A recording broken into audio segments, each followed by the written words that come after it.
વાત હવે આગળ કરીએ તો મોરબી પુલ દુર્ઘટનાના આરોપીને વીઆઈપી સુવિધા મળી રહી છે। પીડિતોએ મુખ્યમંત્રીને પત્ર લખીને જેલ તંત્ર પર સવાલ ઉઠાવ્યા।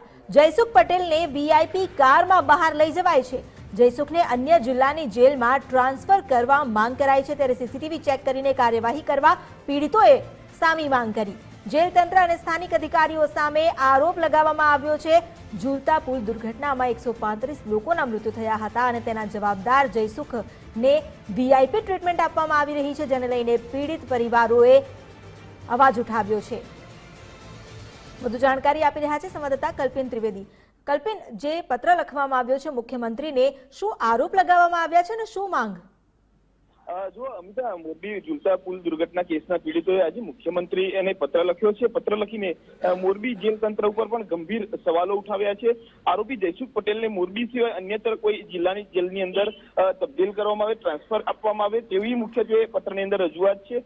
ઉપરાંત પત્રમાં ઉલ્લેખ એ પણ કરવામાં આવ્યો છે કે રાજકીય વગ ધરાવતો આ આરોપી જયસુખ પટેલ છે, એટલે જયસુખ પટેલને વીઆઈપી ગાડીમાં બહાર લઈ જવાની સુવિધા પૂરી પાડવામાં આવી રહી છે તેવો પણ ઉલ્લેખ કરવામાં આવ્યો છે। ઉપરાંત પીડિત પરિવારોએ પત્રમાં લખ્યું કે સીસીટીવી ફૂટેજ પણ ત્યાંના ચેક કરવામાં આવે, કારણ કે આ તમામ ઘટનાઓ છે તે ક્યાંક શંકાના દાયરામાં છે તેવો પણ ઉલ્લેખ કર્યો છે। સ્થાનિક અધિકારીઓ અને જેલ તંત્રના અધિકારીઓ પરોક્ષ રીતે જયસુખને વીઆઈપી સુવિધાઓ ત્યાં જેલની અંદર પૂરી પાડતા હોય તેવા આક્ષેપો જે છે તે પીડિત પરિવારોએ લગાવ્યા છે।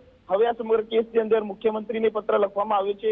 જોઈ રહ્યું કે આ સમગ્ર કેસની અંદર જયસુખ પટેલને રાજ્યના અન્ય જિલ્લા તંત્રની જે કોટો જેલ છે તે જેલની અંદર તબદીલ અથવા તો ટ્રાન્સફર આપવામાં આવે છે કે કેમ તે આવનારો સમય જ બતાવશે। જી અમિતા। જી કલ્પિન, આભાર આપનો જાણકારી આપવા માટે।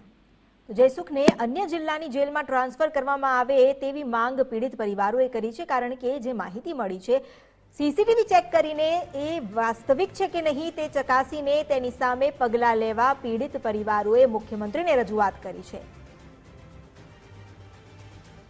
અમારી સાથે જોડાયા છે સહયોગી દીક્ષિત ઠકરાર। દીક્ષિત, જયસુખ જેની પર જેટલો પણ ફટકાર વરસ્યો હોય ઓછો જ કહી શકાય, 135 જીવન તેની બેદરકારીને કારણે ગયા હતા, પરંતુ હવે જેલમાં પણ તેને આવી ઠાઠમાઠવાળી સુવિધાઓ મળી રહી છે તેવા આરોપ લાગ્યા છે। શું વાસ્તવિકતા સામે આવી છે?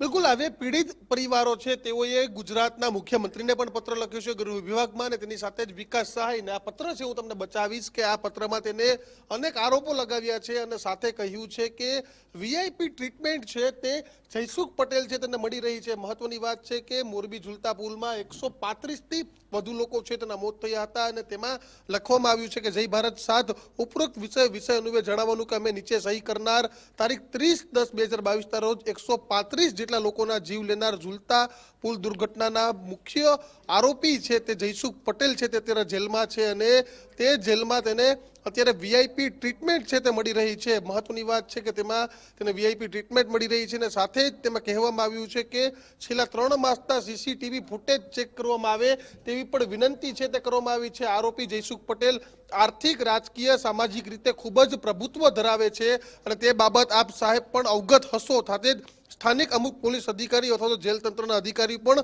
પરોક્ષ રીતે તેને મદદ કરી રહ્યા હોય અને તેને વીઆઈપી ટ્રીટમેન્ટ છે તે પૂરી પડી રહી છે તેવી વાત છે તે આ પત્રમાં કરવામાં આવી છે। મહત્વની વાત છે હવે તેની સાથે જ જો વાત કરવામાં આવે તો સમગ્ર મામલે વાત કરવામાં આવી છે અને ડિમાન્ડ કરવામાં આવી છે કે આરોપી છે તેને અન્ય જેલમાં ખસેડવામાં આવે।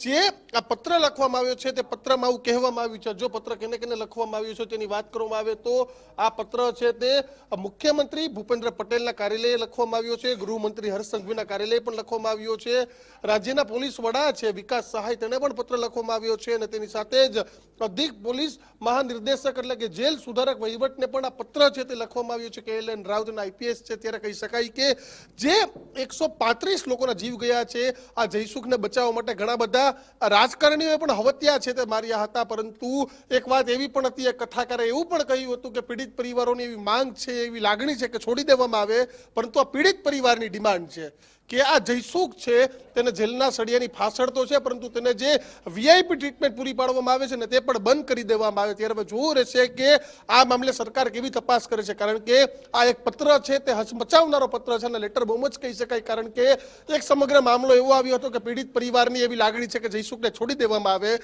પરંતુ જ્યાંથી આ લેટર વાંચી લે કે પીડિત પરિવારે એવી માંગણી કરી છે કે આ જયસુખ છે તેને વીઆઈપી ટ્રીટમેન્ટ મળે છે તે પણ બંધ કરી દેવામાં આવે। જી દીક્ષિત, આભાર આપનો જાણકારી આપવા માટે। તો હાલ તો પીડિત પરિવારોએ આ માંગ કરી છે કે તેને જેલ જે છે ત્યાંથી જ ટ્રાન્સફર કરી લેવામાં આવે અને અપરાધી છે તો અપરાધી તરીકેની વર્તણૂક પણ થાય।